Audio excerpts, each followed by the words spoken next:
Welcome to the League of Women Voter Candidate Forum for Tacoma School District Positions 2 and 5. I am Lydia Zapeta, the moderator, and on behalf of the League of Women Voters of Tacoma Pierce County and our community sponsors, I thank the candidates and TV Tacoma. The candidates in ballot order are Enrique Leon and Sarah Hendricks, position 2, Elizabeth Bondright and Bill Hannawalt for position 5, and for position 3, Corey Strozier, and for position 4, Chelsea McElroy.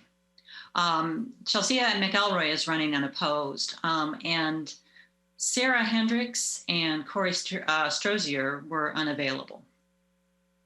I ask you each to confirm that you will agree to our ground rules, and which, among other things, include addressing the issues and not making personal attacks. Please confirm by giving me the thumbs up. Thank you very much, everyone. I ask you now to please mute yourself and not talk unless it's your turn to speak. Each candidate has up to 2 minutes for an opening statement. After that, the order of the questions will rotate, and each candidate will be asked the same question. At the end, each candidate has 1 minute for a closing statement. Our timekeeper is Terry Baker of the League of Women Voters, Tacoma Pierce County. He will indicate you have 60 seconds, 30 seconds, and when you should stop. You may finish your sentence when she indicates to stop. The order of the 2-minute opening statements are Enrique Leon, Chelsea McElroy, Elizabeth Bondright, and Bill Hannawalt. Your opening statement, please, Enrique.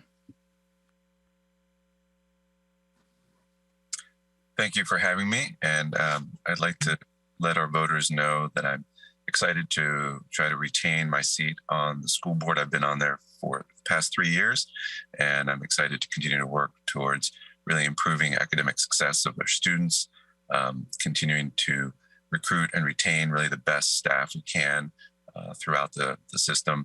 And the safety, mental and physical health of the students are really something that's prime, and the staff, something that's prime in my objectives. So working on physical safety, mental health endeavors, nursing, counseling, of course, with pandemic, proper procedures and mitigations to prevent spread, but really the in-person learning is really the most effective learning. So I'm excited to try to keep the kids in school and learning. I'm also put in here that I'm endorsed by the Tacoma Education Association, Invisible Tacoma, 27th, 29th Thems, several other, many other community leaders, including Jeannie Darnell. So I will just add on that I'm also been in the community for over 20 years. I've had 2 kids, one graduate already from Stadium and one is in Stadium right now, come up through different parts of Tacoma schools, and very excited to continue to work to improve education. I've been the volunteer physician, sideline physician with Lincoln High School for 18 plus years and Stadium for about 5 years, and work towards making sure the kids have proper physical activity with safety protocols in place throughout those years, especially now with the pandemic. And the arts are something that's also very important to make sure we have viable and improved arts for our kids' mental health in school. So thank you for allowing me to be with you. Thank you. Chelsea, your opening statement, please. 2 minutes. Hi, everyone. I just want to thank you all for having me on today. I appreciate the opportunity to serve my community as a child born and raised in Tacoma, growing up here and having the opportunity as an elected official to represent the community in which I come from and the community in which I serve as a Head Start and ECAP teacher for the past about 16 years in early learning. So I'm just thankful for the opportunity. As a former para from Tacoma Public Schools, I understand the needs of our paras and of our janitorial staff. I've been a cleaner, a bus assistant. I've done everything from the ground up, besides be a certified teacher. And I think it's really important that people from marginalized communities, low-income communities, and single-parent homes are represented on a board with such vast demographics as Tacoma. I've made a lot of statements in the past, but for mostly today, I just want to say that I'm grateful for the opportunity to serve, and I look forward to being with you for the next 6 years. Thank you. Elizabeth. Hi, everyone. My name is Elizabeth Bonbright, and I'm Vice President of the Tacoma School Board. I'm running to retain my seat on the Tacoma School Board, position 5. I was appointed to the Tacoma School Board in November of 2019, and over the past 2 years, which have included the COVID-19 pandemic and social unrest, my understanding of and commitment to this essential work has broadened, deepened, and strengthened. For nearly 30 years, I've lived in Tacoma, where I've raised my 2 daughters who both attended Tacoma public schools from kindergarten through 12th grade. And professionally, I'm an early childhood policy wonk and advocate.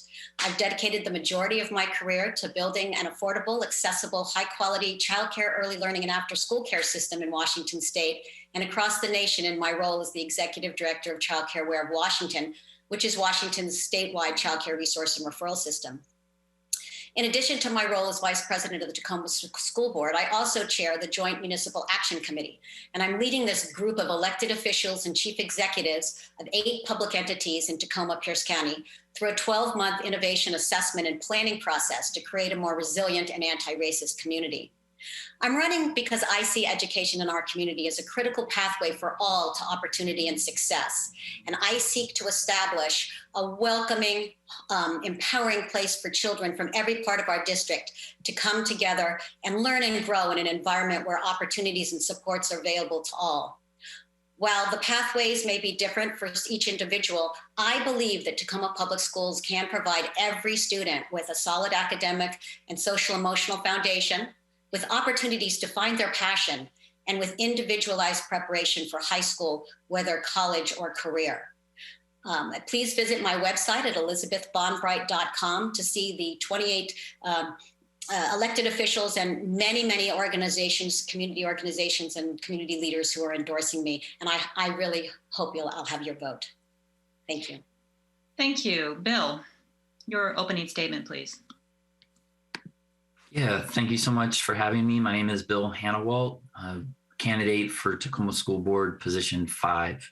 I came to Tacoma in 1997 as a freshman on the University of Puget Sound campus and have made Tacoma my home ever since. Upon graduation in 2001, I became the initial executive director of Peace Community Center, where I had the privilege of serving for 15 years. In that time, we developed in-school, after-school, and summer programs for Hilltop children and youth, supporting them in their academic success, but also their holistic success, and partnered with their families and their schools to do so. In my 20-year career, I've been working with public schools. I've been working with students and families on the ground. I've been building deep partnerships with schools like McCarver Elementary, Stanley Elementary, Jason Lee Middle School, now Hilltop Heritage, and a plethora of high schools. I know from direct experience over these 2 decades what has worked for our families and students and what challenges they face. It's from that experience that I have 3 priorities. The first being center families in the education of their students. Every family from every community should feel welcome and should feel like an important partner in the education of their kids. That's not the case right now. And my commitment is to bring about that more families feel welcome and feel like important partners in our schools. My second area of focus is making sure that our high school diploma means that students are ready for post-secondary. It can be 4-year college, community college. It could be apprenticeships or technical schools. It could be military service if that's right for a student or family. But our diploma must mean that students are ready, and we have to measure and make sure that that's the case. My final area of focus is around board engagement and board transparency as we make important decisions around the pandemic or superintendent hirings or other things. We need to take the time to deeply engage our community and listen to our community and then transparently communicate our decisions. Please consider me for position 5. I would be honored to have your vote. Thank you. Thank you all. Each of you now will have 90 seconds to answer the following questions. I will rotate the order of who starts, and we'll be starting with Chelsea, then Elizabeth, then Bill, then Enrique, and we'll rotate through each question. So the first question, how can the district help disadvantaged students make up for lost instructional time? How can the district help disadvantaged students make up for lost instructional time? And we'll start with Chelsea. I would say as an ECAP and Head Start teacher, we always focus on individualized instruction. I know that it's really hard with our class sizes and our student to staff ratios, but we really need to start assessing where children are at and meeting their need from the beginning of the year till the end of the year. So even though we've lost time, it doesn't mean that we can't teach. We just need to be teaching children where they're at and growing towards an eventual goal at the end of the year. I think in early learning, we really do that. And now as a parent in special education, we also do that. I think the district as a whole is going to have to mirror that, as many students have lost a lot of instructional time over the past year and a half. Thank you. Elizabeth. Yes, I agree. And honestly, one of the benefits of being in Tacoma Public Schools is we are a whole child, whole educator school district, which means we do focus intensely on the children and what is their social emotional well-being as well as their academic well-being. And I agree with everything Chelsea said about preparing students academically and how we can reach out and be individualized, but we also have to focus on their mental health and their social emotional development. And I think especially now after the pandemic, we really need to be attentive to where each child is emotionally and how they can move forward and grow within the environment that's so stressful for so many kids. So it's both an academic and a social emotional focus, and it is every child. We have the data that we're collecting on where they are academically, and we have a new app, the Compass app, where we're checking in with kids every day about how they feel and what they're addressing, and if they need help. We're trying to also make sure that every child has at least one adult at their school that they can connect with and that they feel comfortable and safe sharing their social emotional needs with. So I think it's really about addressing this in a holistic manner where we're looking at both the academic and the social emotional needs of every single child. Thank you. Bill. I think this is a critically important issue. I think the pandemic has raised it up higher, but it's always been an issue. This is not a new issue. We need to differentiate our instruction. We need to make sure that resources are being given to schools in an equitable manner, in a way that prioritizes students who face the most systemic and difficult obstacles in learning. We need to make sure that those schools and those students have opportunities after school and during the summer so that learning doesn't stop when the bell rings, but that learning continues. This is what we did at Peace Community Center. I think it's also critical that we remember that students didn't just lose a year and a half of direct academic instruction, but they lost a year and a half of learning how to and knowing how to do school. In talking to parents and administrators right now, we have a lot of kids who are struggling with how to just navigate school in a holistically healthy way. And we need to provide supports. We need to provide social emotional supports and interventions that help students continue to grow. Many of our 9th and 10th graders, the last time they were in school, they were 7th and 8th graders. So we need to provide additional, not just academic supports, but also holistic and social emotional supports. And I guess I just want to emphasize, like, the pandemic has put a magnifying on this, but this is not new. This is something that's always needed to happen, and equitable distribution of resources and supports is critical in making that happen. Thank you. Thank you. Enrique. Thanks for really a thoughtful question. I think, as Mr. Hannawalt said, this is a problem that's been present for as long as we've had this country, public education in place. So the equity of how we get education to all the students is not a new problem. So the things I think we are doing, some things have already been mentioned, Yes, the Compass app is excellent, but really the adult connection by having someone assigned, basically, like, this is the adult person in this school that knows this kid and will be able to follow through on if this kid is connected is critical, and is still being formalized, but is something we're working towards. I think really having connectivity is also important. So make sure that every kids from neighborhoods that don't have a lot of Wi-Fi get that. The technology, that's important. Of course, we have one-on-one devices now, but that doesn't, you can't just magically say that a device is going to bring education to everybody. So it becomes something around involvement in schools, not missing school, staying in school. So around COVID tracing, contact tracing, testing. Let's make sure the kids at higher risk schools, specifically all kids, don't lose time in school from this pandemic. Pandemics is not over. It's going to be something we're working through for another year or two, at least until we get more people vaccinated. School-based health centers, something I'm very passionate about, getting school-based health centers in all schools eventually, but the most at-risk schools, that helps. It's been proven to help keep kids learning it in school, mental and physical health going. Study halls also is something important. Okay, thanks. Thank you. Next question. How should curriculum be designed to educate students about past and present injustices while inspiring pride in our history? How should the curriculum be designed to educate students about past and present injustices while still inspiring pride in our history? We'll start with Elizabeth, then Bill, then Enrique, then Chelsea. Elizabeth, please.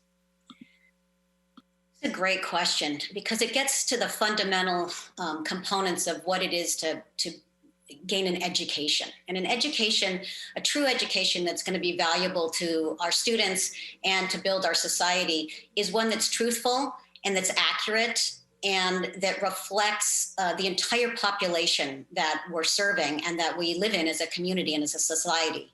If we don't start teaching a more an actual history of all the different components of what happened during a time period or what happened to build this country, then we're not reflecting the reality of the contributions that every sector of the population has made. So it is one of the things that we're really diving into deeply in our equity work here at Tacoma Public Schools and trying to assess how do we represent the reality of our history or of our curriculum in general. Just how do we respect and welcome and engage every single student so that they see themselves in the work that they're learning about, that the curriculum makes them feel heard and powerful in a way that it doesn't at the moment. And so we're really working hard on building that curriculum to be reflective of the reality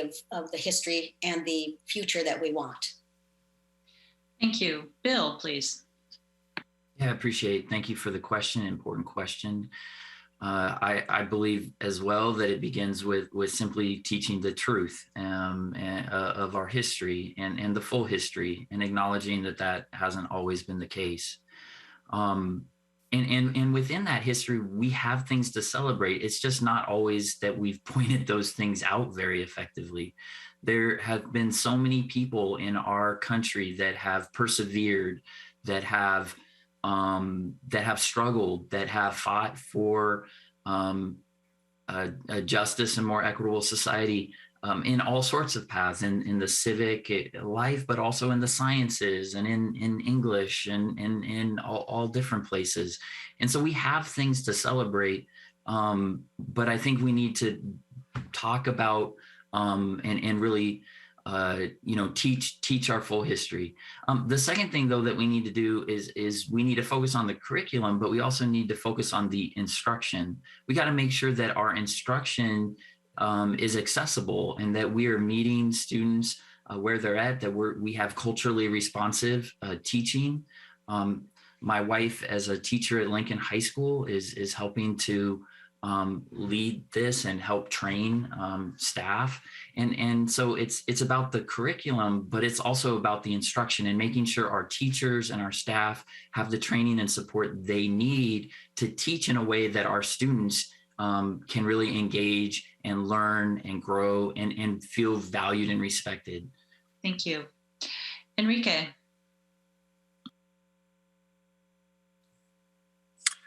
Thanks. Yes, really, the curriculum and the injustices that have taken place in this country are real and part of our historical database. It's just not something that has always been taught in its entirety. So, yes, teach the truth, absolutely, make it accessible to everybody.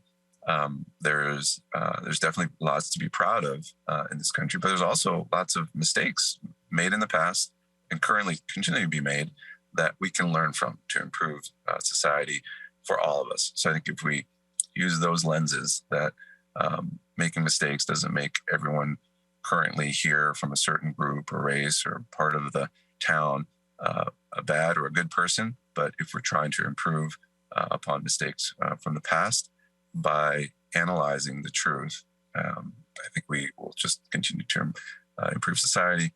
And of course, making sure that it's all accessible to all of our students, kind of in an age appropriate, emotionally appropriate stages as they develop their knowledge base in education.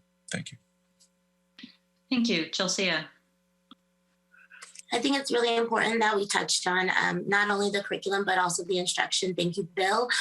For me, as an instructor who teaches anti-bias training for preschool teachers, I think it's important that we talk about the anti-bias training that our teachers are receiving, because it's not the curriculum, it's how we present it and who is presenting it. As a Black student who grew up in Tacoma, I'll tell you, most of my teachers didn't look like me, didn't talk like me, and didn't understand where I came from. So if I were to make a statement like, my grandmother told me that Jim Crow was real, and my teacher would say, based on what? Because in our history book, this is not what we're talking about. So it's really important that we have instructors who have been trained in anti-bias work. I know the Tacoma Public staff is really big on that, as I used to work for them and we were trained in it, but we have to really touch back into that. We need some supervision on that. We need to know who's teaching our children, what they're teaching them, and how they're teaching them. Just seeing the curriculum is not going to show you how it plays out in the classroom with the majority minority student population and a majority non-minority teaching population. So just things to consider is not just who teaches it, but how they teach it, and some further supervision on how that's going in the classroom with the majority minority student population. Thank you. Thank you. Next question is a 60-second question, Terry. So this will be a 60-second question. We'll start with Bill, then Enrique, then Chelsea, then Elizabeth. And the question is, all Tacoma School District employees, including contractors, must be vaccinated by October 18, 2021, unless they have a religious or medical exemption. Would you support requiring all students 12 and over to be vaccinated? And if so, when? Bill. Yeah, thank you. This is an important question. I mean, I think the reality right now is we require all of our students to have different vaccines. That's been part of our schools for forever that I can remember. And so when the vaccine is fully FDA approved, and I think it would be appropriate to, just like other vaccines, to mandate it. I think it's a pretty straightforward thing. I understand with the same caveats that we have with other vaccines, where there can be objections presented, but the health and safety of our community as a whole has been a priority through vaccine mandates in the past, and I think we should continue with that practice that we've always done. So thank you. Thank you. Enrique. Yes, I'm very much in support of mandated vaccines for all of our students who reach the FDA approval age limits. It is one of the key pieces for keeping our society safe, moving our economy forward, moving education forward. So if we can get those 12 and up, and then eventually as that age goes down, those younger kids vaccinated, we'll get back to this improving the equity and the education that we already have in place. It's hard to do it if we're going to have students and staff going in and out of illness. So I think the vaccine mandate is going to be really important for our state. Thank you. Chelsea. I think that this is a two-part question, and the most important question is when. How long do parents have to actually follow through on this mandate? Just like staff, we were given a deadline. I think if we're going to agree mandated vaccines. I'm vaccinated. I support mandated vaccinations as we need them to teach. However, what's the timeline? So if it comes down from the superintendent with the timeline, we have to stand behind our superintendent and we need to support whatever timeline him and the Department of Health come up with. I think that making up an arbitrary date on my own wouldn't make a lot of sense, as I'm not a doctor and I'm not a superintendent. But I think it's really important that the when question gets answered as well. What will the deadline be? What will the timeline be? And how will we transparently communicate this to our parents and to the families? Thank you. Thank you. Elizabeth. Yes, I agree as well. It's the vaccine is the pathway out of this pandemic, and so that we can really try and make sure that kids can be in classroom and do the deep learning that they need to do together with their teachers. So the teacher mandate is in place in this month and in the 18th, and so hopefully once the FDA approves the vaccine for full use, which they have done for children 12 and up, and then I think the mandate will come down from the state. We're not, and then we will implement. And I agree, that's with everything that's been said. It's important to give parents time to plan, students time to prepare, but we do need to get everyone fully vaccinated. And I would encourage anyone who hasn't gotten a vaccine out there to please get one. It's the way we're going to find our way through this pandemic. So thank you. Thank you. The next question, we'll start with Enrique, then Chelsea, then Elizabeth, and then Bill.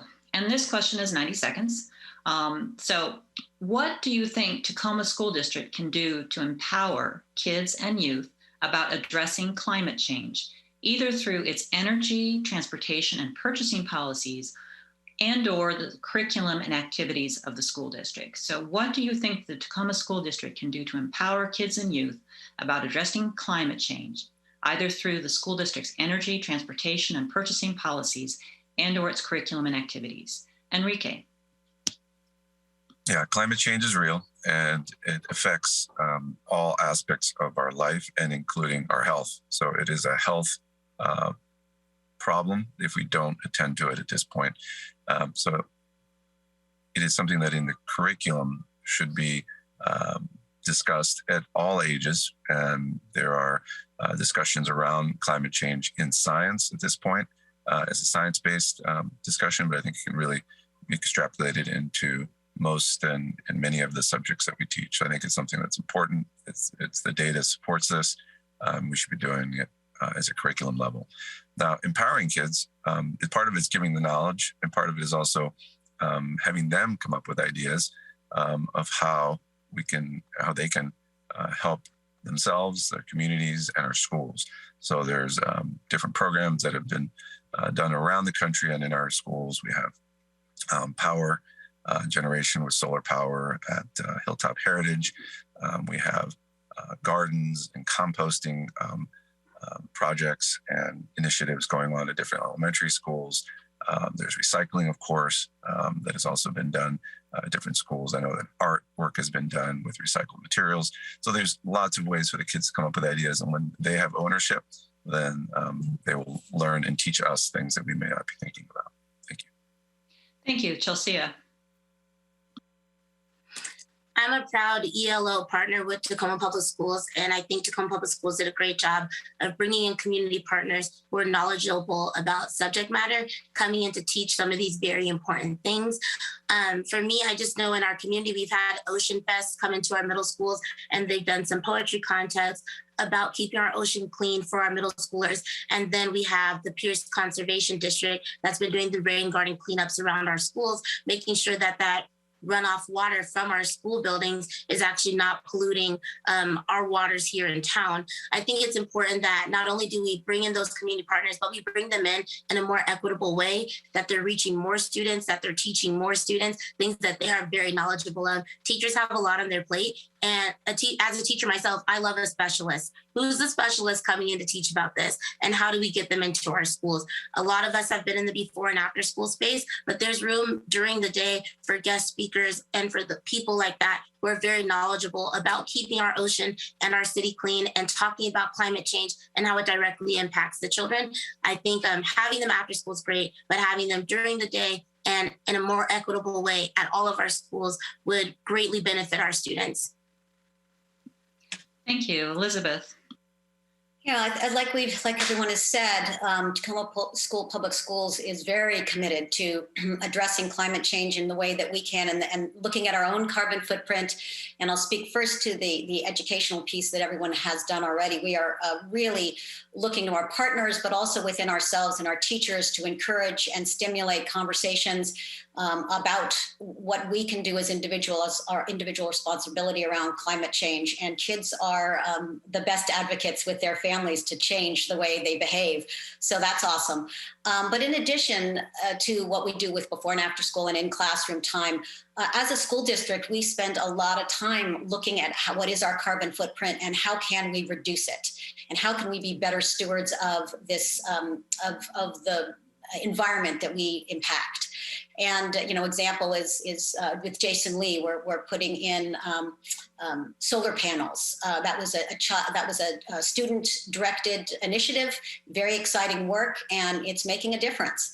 And I think we also buy buses that are fuel efficient and are less impactful. We look at all of the HVAC systems, and when we build buildings, which we're doing with the bond measure, we're making sure that they are as environmentally sound and safe and secure as possible, maximizing light and heat retention and all of the things that are important when you're being a good steward of the environment. Thank you. Bill.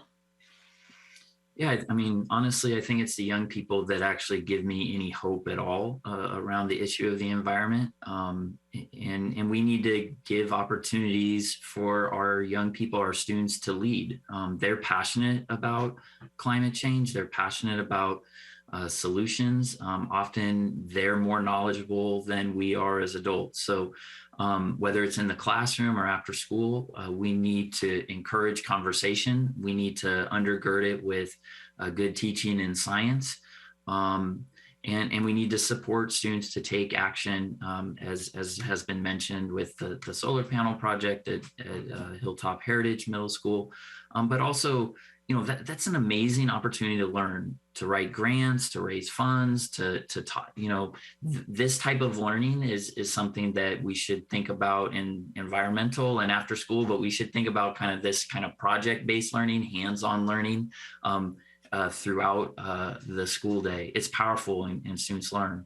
The second piece that's critical is, the school district has a big budget. We build a significant amount of buildings, and I think it's really important that we have policies around environmental standards for our buildings, especially as we build new ones or renovate old buildings.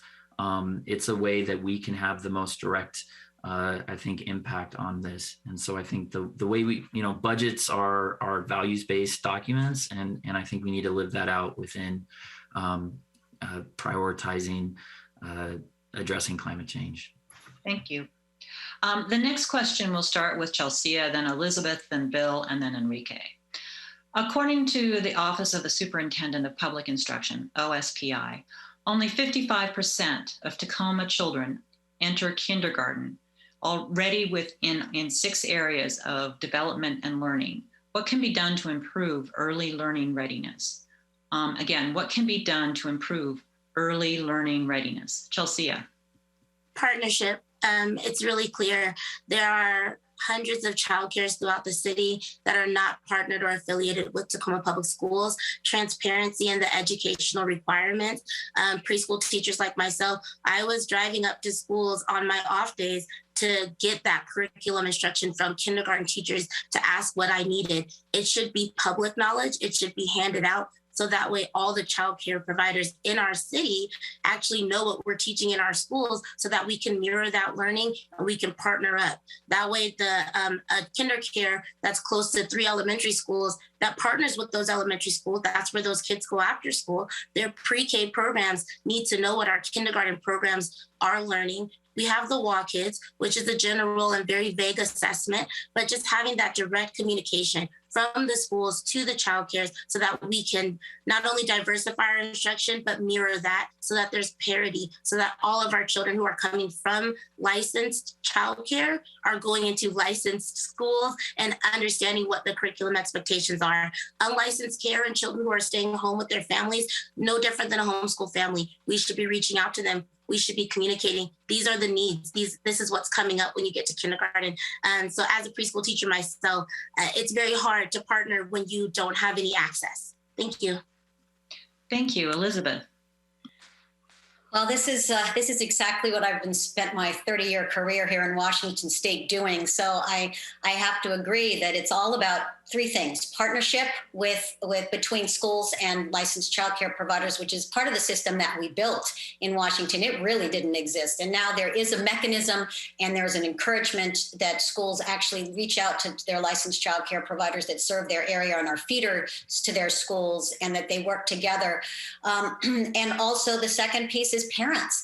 It is a shock for a lot of families when they come out of early learning, which is very engaging with parents. And, you get notices when you pick up your kids from childcare and, this is what happened in your day. And it's just very, parents can come in and out anytime they want. And that's what they're used to. And then they hit the kindergarten door and it's a very different experience. And so for a lot of families. And so I think we need to continue to bring early childhood philosophies into the K-12 system. And that is what we're trying to do with the whole child, whole educator movement, is to actually make the rest of K-12 much more engaging for families and for listening to what families need. And the third piece is really around the educators, making sure that, as we were talking about earlier, that the kindergarten teachers and the first and second grade teachers are engaging with those childcare providers, and that the childcare providers are getting access and information. And so it really is a community effort to bring the social emotional work together. Thank you. Bill. Yeah, I think this is an incredibly important area. Just like all of us, this is not my area of expertise. Certainly is Elizabeth's and Chelsea's. And so I think as a board member, it's important to be able to acknowledge and then engage with others who have the expertise. Certainly, what has been mentioned around partnership and parents and educators is critically important. I guess what I would add to it is we also I think fundamentally, from a state funding perspective, we still don't take early childhood as seriously as we should. We don't fund it. We don't fund it like we fund K-12. So if you go to most families, who are providing childcare or other childcare providers, licensed and unlicensed, they're working for very little, and they're being asked more and more to hit high standards with WA Kids and other things. And so we need to create the state funding level so that early childhood teaching, which we know is so critical at laying such an important foundation for learning for students, is funded in a similar way to K-12, and that early learning teachers get the same type of salary and can just have living wage jobs. I think that's a critical component to early childhood, and we have to, if we really value it, we need to fund it. So I appreciate it. Thank you. Enrique. Thanks. I agree with really most of the things everybody's said here. So I'll just stress a few other things. I mean, I think really this piece of funding is quite important, right? Because salaries that go to everyone in education, especially early childhood education, are lower than they should be. That goes for caring for people, jobs that people that care for people aren't paid and reimbursed as much. So I think we need to increase that really at a state and local level as much as we can, and that will drive more folks into that field. and allow the folks that are there to stay longer. Yes, we got to train those educators to the highest level we can. Part of that is formal and informal partnerships. I think the more you formalize partnerships, the better it is with our schools, making sure that we have this link with parents, understanding the importance of this education, even if they don't put their kids in formal preschools. Personal experiences, our kids went through a cooperative preschool, which means that our parents, me, and my wife, we spend time as teachers in there. We learned so much by doing that experience, but we know not every parent can do that, right? Because they may be working 2 or 3 jobs. But when we can, let's get the parents educated on how to teach those kids. It doesn't have to be a cooperative preschool approach. Thank you. The next question, we'll start with Elizabeth, then Bill, then Enrique, then Chelsea. According to OSPI, less than 39% of Tacoma students met math standards, and fewer than 43% met science standards. Given the need for math and science skills in our economy, what should be done to improve math and science achievement? Elizabeth. This is really a challenging component of, and those numbers are frankly alarming. Math and science and the STEM, science, math, engineering, all that needs to be a bigger focus, and we need to do it in a different way. Apparently, it's not really working the way we're currently teaching it, and so we need to make sure that kids have the time, the energy, and the pathways forward to improve our STEM awareness and competencies. And I think that we need to partner better with our before and after school partners, which we're now doing with the ELO opportunities, and trying to have those be STEM-based and also art-based, because I think art, music, all the things that fundamentally help a child learn and stimulate those analytical components, the arts are critically important to that, actually. And so and I think part of the reason the numbers may be going down is because we're losing a lot of access for kids to music and the arts that get their minds thinking in the creative way that then they can integrate. Music is very connected to math. And so I think we need to make sure that our teachers are more connected and reflect the children that they're teaching, so kids feel like they can do this. It's a pathway forward. They see that it's working for someone else, and we have to stop. Thank you, Bill. Yeah, I'm passionate about math and math instruction. I was a math major in college, and for me, I love math, but I realized that isn't the case for every student. I think one of the keys is where are we doing well with math learning and growing? There are schools that are doing quite well, and so what can we learn from them? My oldest daughter attended Stanley Elementary School, and they've done really good within their math and also their reading instruction. And so what could we learn from that school, and how can we take what's working in certain schools and help magnify that and share that? The other thing that I think is really critically important is we just need to be transparent about these things. We celebrate our rising graduation rates in Tacoma. We celebrate, we have a good PR department in Tacoma Public Schools. We also need to talk about where we need to improve. And this is certainly something that deserves more conversation and more light. And I think, we need to think about things differently. Forever, the pullouts for elementary have been like PE and music. What would it look like to have someone with very specifics have a pullout around science?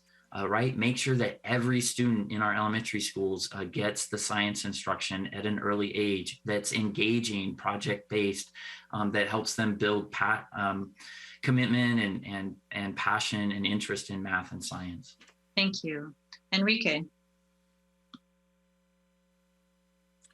Thanks. I think that as has been stated by many folks, the math and science is learned in many ways with regard to arts and music, as we've mentioned before.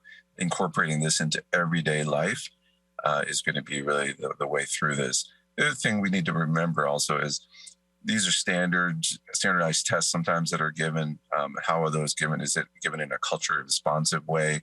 There are some communities and some kids that aren't as good as taking some of these standardized tests. I think we need to analyze our testing strategies and improve those. I know they've been improving, but they're still not ideal. I think we need BIPOC teachers. We need teachers that look like our kids in these schools, specifically math and science. We don't have enough Black and Latinx math and science teachers. That's one simple improvement. The other thing that's important is improving the training for all elementary school teachers in math and science. That is something that many those teachers sometimes don't get that training in college to become teachers. My wife was a high school math teacher, and she's reviewed that data and it's part of her studies anyway on this topic. So it's really something that's critical. University of Washington has a program to train elementary school teachers in how to teach math and science more confidently and in a better way in elementary schools. That's where it needs to start too. Thanks. Thanks, Chelsea. Personal story, just like Bill. I mean, I was a pre-med biochemistry student in college, and looking at me, I'm someone who dives into the arts. I'm a classically trained flautist as well. It goes back to what are those early opportunities and who are your teachers. I probably would have been someone who hated math as well, but I had a really amazing third grade teacher who took out her ukulele and sang to us about fractions and fractal and refractions of light. And it changed my trajectory in life. I think like Enrique was touching on, it's that instructional piece, who's teaching it, how they're teaching it, and how does it reflect the students who are receiving it. Again, with the standardized tests, we've already known, it's nationally noted that these tests are not culturally responsive, and that by and large, Black and brown children are not going to pass them, even if they're very talented in math and science. So I think it's important, again, like I said, with everything else, who's teaching it and how they're teaching it, and what's the supervision on how that's actually going. Who's stepping into the classroom to review how these subject matters are being taught to our children. I know principals have a lot on their plate, and there's not enough vice principals to go around. We don't have enough people to pull out and teach these subjects, but these are subjects that our students are failing in. Like Bill said, transparency is key. I think if parents knew we were failing in these areas, they'd probably step up and do their part as well. Thank you. Thank you. Next question, we'll start with Bill, then Enrique, then Chelsea, then Elizabeth. What should the Tacoma Public School District do to promote the Puyallup and other Indigenous languages and cultures in its schools? Bill. Yeah, I think this is an important conversation. We heard bits and pieces of this within the kind of renaming conversation of Jason Lee Middle School to Hilltop Heritage. And in that, we had a commitment, I believe, from our superintendent to have a kind of recognition of the lands and of the Puyallup peoples in each of our schools. I think that's a good first step. I think we need to know kind of what's the timeline and what does that look like. But I think what's more important is that we partner with the tribe to support Indigenous students, that they get a great education that supports them and that values their culture. That statements and signs are, I think, an important first step, and they're important in reminding us of the work that we need to do. But it's just that, it's a first step. We have to take it further, and our job fundamentally as a public school system is to educate our students. And so we need to educate all of our students on our history, on what happened here in Tacoma, and how our relationship with the tribe has developed, and we need to value that education of both Indigenous students, but of our students as a whole, and understanding our relationship with the tribe and the culture there. Thank you. Thank you, Enrique. Thanks. Yes, I think the acknowledgements that we're doing currently are just the first step, as we've said. There is some of this in the curriculum that's being discussed.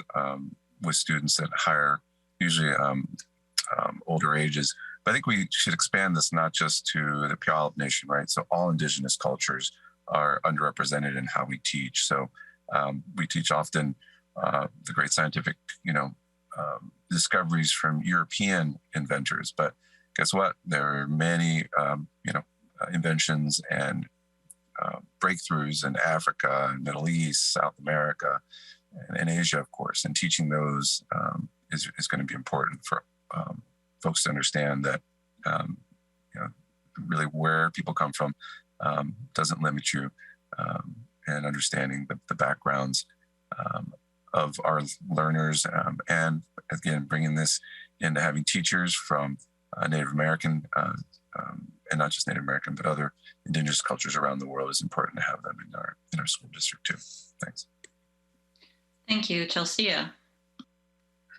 Again, everything goes back to partnership for me, but at what point do we have so many partners and so many people in our city who are able to step in and do these things? Then what is the school going to be doing itself? What are the teachers going to be doing themselves as well? In what way can we bring this in without bringing in so many partners? We have to partner with the tribe because this is their land that we live on. We need to acknowledge these things. I think, as Enrique said, it starts younger. We shouldn't wait till kids get in high school and then bam, hit them with all the history. It really stresses them out. But if you start at a younger age with maybe some community partners, by the time they hit high school and they're learning about more fact-based historical context, it won't hit them as hard. But I just feel that it's a lot of partnering for all of the troubles and the ails in our system, from math to art to science, and now to even our tribal history and the land that we serve. So I think it's something that the school board itself is really going to need to look into. We're going to need some community listening sessions from those in the tribe and those outside of the tribe, from our community members, to hear how are we going to solve this problem? Because these are some things that the school is actually falling very short in, and we need to address those. Transparency is key. If we hit it with the community, with parents, with families, with the tribe, then I think that going forward, our relationships will be much stronger, and it'll be more than just a land acknowledgement. All children will feel welcome in our schools. Thank you, Elizabeth. Well, for me, this all starts with honor and respect. And I think it's very important that the school board, the school district, all of our teaching staff and our students, honor and respect the Puyallup tribe and all the Indigenous Native folks that live, who have grown and lived in this land for time immemorial. And that's one of the reasons that back in 2020, I had asked that the school board start every board meeting with the land acknowledgement, which we developed in partnership with the tribe, and now read at the beginning of every meeting. It's official part of our agenda. And, I think that is just a first step. And the next step forward is the something at every school that acknowledges a visual recognition of our partnership with the tribe and the importance and the value and the honor in which we hold the tribe.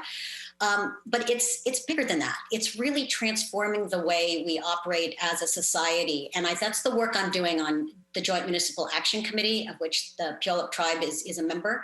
And we are working to transform our community in multiple ways. And one of them is in actually honoring and respecting the role of the tribe and the importance that the tribe plays, Puyallup tribe in particular, plays in our society, in our economy, in our social fabric. And I think it's critical that we all work towards that with honor and respect. Thank you. The next question, we'll start with Enrique, then Chelsea, then Elizabeth, then Bill. And this question is, how do you think the civics education requirement mandated by the state should be implemented? Enrique. Thanks. Learning how to be civically conscious and a good member of community starts early. So I think it really needs to start at the very early elementary school levels, understanding kind of how government works, how the importance of representative government and voting, and just work that through elementary, middle, and high school ages. You don't just wait till high school or middle school to start discussing this important topic. So I think it can take on various forms, from formal curriculum to student-run education, from as student council and how they do run votes that way, but also their initiatives and advocacy at school levels, from whether it's new curriculum that's being brought in to the discussion we had around health and safety, to discussions around global warming and climate change issues. So this can be done at early ages and should be done just age appropriate throughout their education. Thanks. Thank you. Chelsea. Personally, I was not aware that there was a civics mandate, but I'm actually really glad to hear it. As a student who graduated from Bellarmine, it was something that was included in our high school curriculum. I think it's very important that, as Enrique said, we start at younger ages. There's a lot of things that are mandates to graduate that we really could be doing in middle school, as opposed to imposing so much in high school while negating the arts, PE, and other things. So I think it's really important that we do start at a younger age, and that those things can compound over time. So by the time a child graduates high school, they've accomplished its goal. I think, as he said, student body and student government is very important. I ran for student government from 6th grade through 12th grade, and I never won. So I'm glad to be here. But it's really exciting that our children have the opportunity to vote for students that they think can do a great job, who can lead them. I love student-led initiatives. We do that in our after-school and ELO programs, and we really need to start imposing that at all schools in all levels. Besides just student government, what are some other ways children can get involved civically at their schools that we can make an impact and make that a teachable moment? It's a real-life experience that they can take into after they graduate our schools and what they're going to do in society here in Tacoma. Thank you. Thank you, Elizabeth. The civics requirement is critical, frankly, to the success and survival of our democracy. It's empowering and teaching children that it's not only okay to speak your mind and to have an opinion, but it's critically important that you educate yourself and speak with passion and authority on your subject. And so it's really as I think it's a critical component. And I do think we are starting to build that in from the very early ages with our whole child approach to education, because one of the pieces that's reflected here is like in discipline, we are using restorative justice, which means that student groups can, peers have a say in what some of the how a student that's done something offensive or against the rules, the students can get together and talk about what's the best way forward, and they start to see that that's works if you listen and you go back and forth and you talk. And so we need to continue to work on other opportunities for kids to do that. And I do think it's really important that students get engaged in their school and feel like they can talk about any topic rationally and without a political base, but really a factual conversation in a classroom can be extremely healthy from a very early age, where then they can question their own understanding and get engaged and involved. And I would support the doing voter registration in high school to get the to get kids engaged really early. Thank you. Bill. Yeah, I too am continue learning about different policies and mandates. So I appreciate you bringing this up. I think civics is critical. Education is about preparing our young people for jobs and for the workplace and all of that. But even more basic than that, it's helping them to be engaged. Like, we need an educated electorate if our democracy is going to work, if our democracy is going to improve. And so, like others have said, civics engagement needs to start early, and it needs to elementary, middle school, high school. And we need to not just simply teach students the history and the past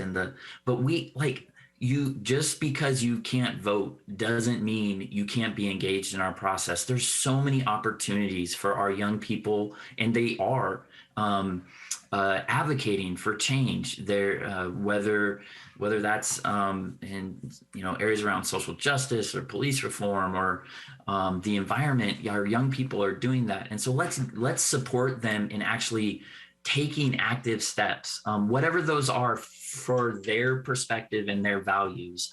But let's help them get involved and engaged. And there is curriculum and that we can implement that isn't just teaching, but actually giving students an opportunity to identify something that they're passionate about, create a policy, and then work on moving that forward, whether that's at the local or state level. Let's take this opportunity. Thank you. Tacoma School District is a majority minority district. It's 36% white, 22% Latinx, 16% two or more races, 13% Black, 9% Asian, 3% Native Hawaiian, Pacific Islander, and 1% Native American. The question is, what should Tacoma schools do so that all children, their languages and cultures feel honored and respected? We'll start with Chelsea, then Elizabeth, then Bill, then Enrique. What should Tacoma schools do so that all children, their languages and cultures feel honored and respected? Chelsea. I truly believe that we need to look into our hiring practices. I know that HR does a very thorough job, but as someone who formerly worked for the district and then was not able to be rehired with the district on multiple occasions, we need to look into that. Why are there teachers of colors who are leaving our school district and their own communities to go teach in Bethel, Renton, and Federal Way? That is very common for Black and brown teachers here who live in Tacoma, who have roots in Tacoma, and whose children attend Tacoma public schools. I think our hiring practices are going to be key in how we move this forward. We are majority minority in our public schools, and it is not being reflected in our education staff. By and large, though, across the nation, education has been deemed a white woman's field, and there are so many more types of people entering the field of education, from Black men to Latin women to Asian men and women as well. I think that we're not taking into account the diversity of those who are applying, when basically getting hired in Tacoma kind of feels like a buddy system. If you know somebody, you'll get hired. If you don't, you won't. So I think that's something we really need to look into and take more seriously as we move forward as a board. And I can't wait to be someone to lead in that inquiry and in those type of audits. We need to know why Black and brown students are, or Black and brown teachers are quitting our district, and why they're not being hired. Thank you. Elizabeth. I definitely agree that the answer to better respect and honoring and reflecting on our students' cultures and ethnicities and racial perspectives are very much based in who are the teachers. And it's not just that the teachers have to always reflect the exact makeup of the classroom, but they do have to philosophically and emotionally support the children where they are, and to look at every single child in their classroom and see potential and see the good and see where the weaknesses are that they need to focus and help that child grow. So part of it is absolutely in the HR department to hire and retain more high qualified BIPOC and multilingual teachers.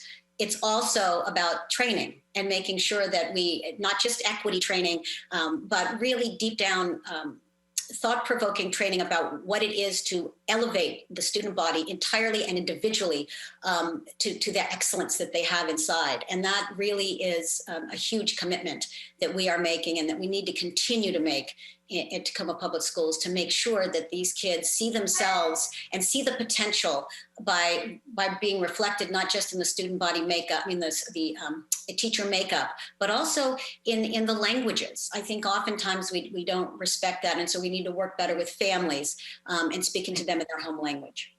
Thank you. Bill. Yeah, I think there's so much that we need to do, right? This idea of how do we make sure that all children and their backgrounds, their languages, their culture are honored and respected. This is not a single policy thing. This is a every policy, every day kind of question. And so it has to do with our hiring practices and making sure not only our teachers, but our administrators and others reflect the beautiful diversity of our community.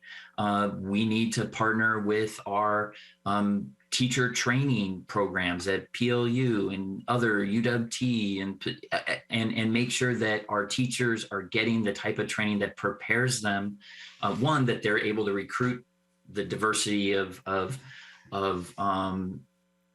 people who want to be teachers, so that we're creating a good pipeline, but that we're also providing them the type of training that teachers need to really engage well our diverse student body.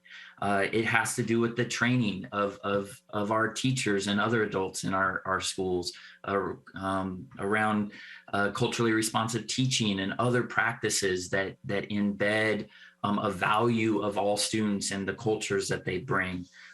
It has to do with how we deal with discipline. It has to do with how do we distribute our financial resources and make sure that that's done equitably so that students have the support and resources they need. So it's an every policy issue that we need to be thinking about. Thank you. Enrique. Thanks. So I agree again with many of the comments, all the comments here really.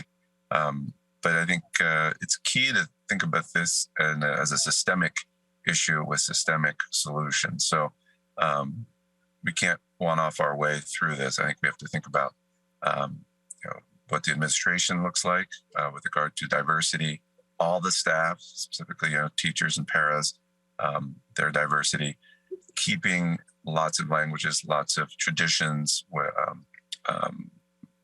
languages, connecting people to those languages and be able to connect to folks and communicate traditions that may be important in some cultures, respecting those, of course. The finances, you gotta not just talk, right? But you have to send the budget and make it equitable around the district for whatever the topic may be. So examples may be, so the band, making sure that you have enough band instruments in certain parts of town that may not have as much money, right? So maybe we need a whole lot more instruments in certain parts of town to get people to join music in the band. Same thing for maybe some sports and some non-traditional sports for some communities. So those need intentionality. And I think that our leadership has been doing this, wants to do this, but I think we can improve it with support of our community. Thank you. Our next question is a two-part question, and we'll start with Elizabeth, and then Bill, then Enrique, then Chelsea. What strategies do you advocate to increase school funding, and what are your funding priorities? Elizabeth. Okay. Strategies for increasing school funding. Well, the funding for public education starts at the federal government, and it comes to the states, and it also starts at the state and comes to us. So obviously one major strategy is continue to advocate at the federal and state level for additional funding and in different apportionment categories, because I think it doesn't reflect our needs particularly. In addition to that, I think we really need to think creatively about new partnerships where we can get additional investments made in our school system for specific categorical areas, whether it be around cultural inclusiveness or equity training. I mean, I think there are other ways to bring resources in, but it is basically funded by the public. And so there's the levy, which we also have another levy coming up next year. We have two levies actually coming up next year. So there's making sure the public understands what it is that's at stake if we don't fund the levy, because this levy is the a maintenance and effort levy, as well as the tech levy, the two that are coming up next year. And if we don't reinstate those, then we won't have a one-to-one district. We won't be able to support kids with technology, and we won't be able to do special ed is heavily funded by the levy, as are many other pieces. So prioritizing. Well, I guess I'm out of time. Thank you. Bill. Yeah, so the vast majority of funding for our public schools comes from the state in a funding formula. And so we need to continue to advocate at the state level for increased funds. as citizens, we passed a law, I don't know, almost maybe a decade ago now, that mandated lower class sizes and mandated certain things, social workers and other things to be in our schools. And that still hasn't been implemented, in part just because of funding gaps, right? So we need to continue to advocate for the funding we need at the state level, as the state provides the majority of funding for public education. We do need to continue to pass our levies. A simple thing that I learned a while ago: levies are for learning, bonds are for building. So our levies are critical for the direct instruction piece of our schools, and where we can increase those in thoughtful ways, I think we need to do that. In terms of priorities, one is I think as the school board doesn't control a ton of how much money comes in. So we need to make sure we do a great job of spending those funds and equitably making sure that schools have the resources they need to support their students. So we need to be great stewards of our funding. And then we need to place it in our priorities. And certainly I believe one of those for me would be special education. So thank you. Enrique. Thanks. Yes, again, I agree. We need to continue to advocate at state and federal levels for increasing funds for education.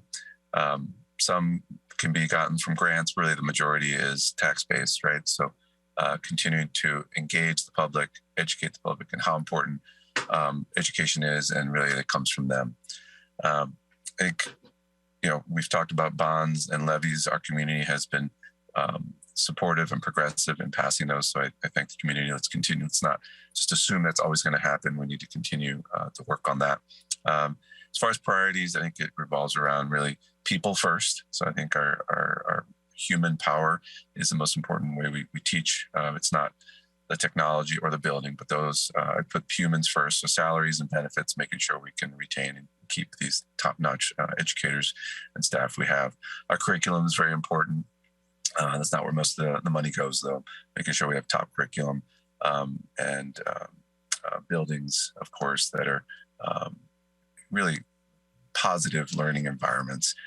Health is important when we think about the way people learn. So making sure we have healthy, safe buildings, school-based health centers is something that I'm also trying to get expansion on, but we need partners for that. So partnerships are important in all of our funding sources. Thanks. Thank you. Chelsea. I think, as everyone said, that our funding for public education comes from the federal and the state level. And as a member of a union, I know that our union goes out strong, marching and defending the funding for education, WEA, TEA, and SEIU 95, just three that I'm personally aligned with. And I think that our unions are going to do their job, but us as a school board, we need to do our job of transparent communication. I think we can use our platform as a school board to push forward these messages of why education matters, like Dr. Leon was talking about. As far as priorities, I think it's really important to prioritize early education. If we can get them in early and start early with that funding and supporting the education of those at the beginning, by the time it should be more of a trickle up society as opposed to a trickle down. We pour a lot of money into making sure our high schools look good and smell good, and the teachers look good and smell good, and that's great. But if we started at the bottom and built our way up, I think that's a more fundamental way of building a house and building any foundation. You need a strong foundation. So for me, that's my top priority, will always be early education and special education. If we start from the bottom, we will grow, but also just utilizing our platforms to promote public policy that the public needs to be aware of, that parents need to be aware of. So at the end of the day, it's their tax dollars and we're just representing them. Thank you. Last question. And we'll start with Bill, then Enrique, then Chelsea, then Elizabeth. How would you define educational success in the Tacoma School District? Bill. Yeah, that's a fundamental question to what we're doing as a school district. And so I think we need to to define educational success, one as a board and as a community, right? It can be me and my perspective, but really we need to listen to our students and families about what does success look like for them. And then I think we need to provide multiple pathways to that opportunity. To me, fundamentally, education is about supporting students to learn and grow academically, but also holistically. It's about preparing them both for fully participating in our democracy as an educated electorate, and also preparing them for meaningful work and jobs. So it's about that civic education and that holistic education that provides that allows you to thoughtfully engage in our society and in our civil discourse. But then it's also about preparing young people for work and for living wage work. And for me, a priority is making sure our high school diploma means that students are ready for that next step. And I think that's critical. It can, again, be four-year college or community college. It can be a technical school or apprenticeships, but we need to create multiple pathways to success around workforce and support all students, and making sure that as we look at who is navigating those different paths, that there's parity in that. So I appreciate it. Thank you. Enrique. Thanks. I think success could as Bill said, mean a lot of things to different folks. So my version of this would be the emotional and physical health of a person, of a student throughout their education and into post-graduation life to make sure that they stay physically, emotionally healthy would be successful. Understanding how they can incorporate and be part of society, not just by working, but also by their civic involvement. Graduation rate is important. Grade scores are not as important. Yes, we want lots of folks to graduate, but also what do they do after graduation? We've talked a lot about this. So whatever they choose to do afterwards, is it fulfilling? Can they pay the bills? And are they mentally and emotionally healthy? And can we measure that? It's been difficult to get measurements on this for lots of reasons, but I think we need to work harder to try to find a way to measure this because students leave our state to go continue educating other places and get jobs and apprenticeships other places, not just in our state. There's not, hasn't been an easy place to measure this, but I think that's a challenge we must step up to meet. So thank you. Thank you, Chelsea. I think as a preschool teacher and as a social emotional coach in our after school programs here at Tacoma Public Schools, we set small goals and we accomplish them. And then we march towards our next goal and we knock it out the park. I think that it's always been a goal of mine that children leave feeling proud of themselves and proud of those who they spent time with. I don't believe that there's a traditional way to map educational success when we don't have a definition of high quality education. What does that look like for each individual student? So when we get back to individualized instruction and mapping that success plan for each student, starting at the beginning and following through high school, and there's a lot of kids here. So that's going to take a lot of work and a lot of hands. So when we start mapping that out, that's when we can start defining what educational success is. For me, it's always going to be social emotional growth.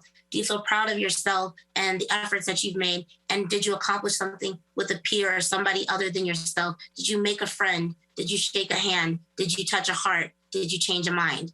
That's what's important to me. But I am going to pray that as a district, we start growing towards individualized instruction and individualized mapping of educational success, as it will look different for each and every student who walks in and out of our doors. Thank you. Thank you, Elizabeth. Well, for me, educational success is that every single child that enters our doors at the Tacoma Public Schools leaves empowered and prepared and socially and emotionally strong and academically enlightened. in many ways, and that they've taken a pathway that works for them. And this, to get to that point, you've got all the data points along the way that you can, the test scores and those other things. But it really involves the bigger society, the families, the communities that are going to support these children all the way through, and to make sure that we're addressing what each child needs. And it's going to be different for every single child. We have almost 30,000 kids, and each one of them, success is going to look different. But the way that if we give them and as I said in my intro, that the pathway there for every child is going to be different, but we can give them that social emotional foundation, that academic foundation. We can give them guidance about how to get, experiences, opportunities where they can learn what it is that they want to be when they get out of school. Do they want to go to college? Is it a career, or is it a career or an apprenticeship program? And to give them the opportunities and the choices and the support, the emotional support, the academic support, to make sure that they, when they leave, they are confident in who they are and the contributions that they can make to society. Thank you. Now it's time for closing statements. And the order will be Elizabeth, then Bill, then Enrique, and Chelsea. Each of you will have 1 minute. And so Elizabeth. Okay. Mute. Okay. So I'm seeking to retain my seat so that I can continue to move the needle on critical equity policy work in our community, and to ensure that all children in our district have access to high quality education. I bring a unique set of skills to the job. I'm an experienced policymaker, a problem solver, an effective collaborator, a systems builder, a holistic thinker, and passionate about the complex work of improving the lives of children and families. I don't shy away from challenging topics, and I have a long, consistent history of getting tough policy work done. I embrace the importance of engaging with students and families in our community to build the strong partnerships and support our students' academic and social emotional development. And I promise always to focus on what's best for our students. So I ask for your vote to help me unleash the potential of each and every one of our students. Thank you. And thank you to the League of Women Voters for hosting this candidate forum. Thank you. Bill, your 1 minute closing statement. At the end of the day, I'm incredibly passionate about our public schools. I'm incredibly passionate about our community and the students and families there. And this is not new. You can see it in my 20-year commitment to education through the nonprofits I've worked in. You can see it in my family, through my wife teaching at Lincoln High School. And so at the end of the day, I bring the on-the-ground experience with students and families that we need at our school board. I bring relationships with educational advocates, which you can see who've endorsed me, that allow important conversations and will help me to bring in different perspectives as we discuss important policies that impact our students and families. I'm just, I would be incredibly honored to serve. I'm passionate about the work, and I think that I bring the history and the experience we need to move forward critical issues that impact our students and families. Thank you. Thank you, Enrique. Thank you. So I ask for your support as I continue to do this important work of pushing forward the best education product and the best just emotional and physical health state we can reach in education for staff and for students.